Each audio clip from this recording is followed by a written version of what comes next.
Kepit on hakemassa. Mikä hakee keppilasku jo? No niin, Richard Mäki-Heikkilä.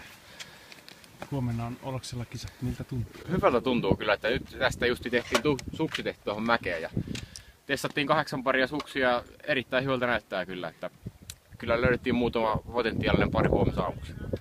No, mikä huomenna tavoitteena?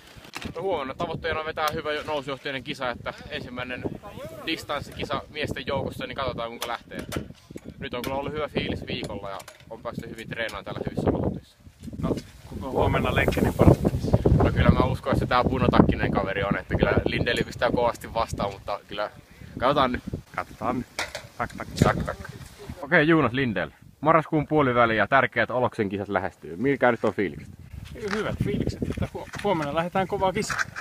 No niin, minkä nyt täällä hyvissä talvisissa olosuhteissa teitte kans Mäki-Heikkilän kanssa suksitestiä, miltä nyt tuntuu?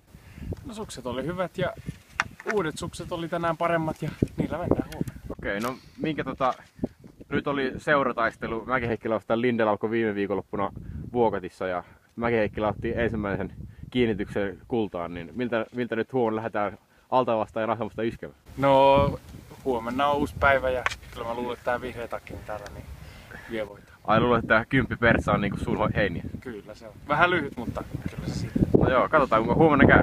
Kiitoksia.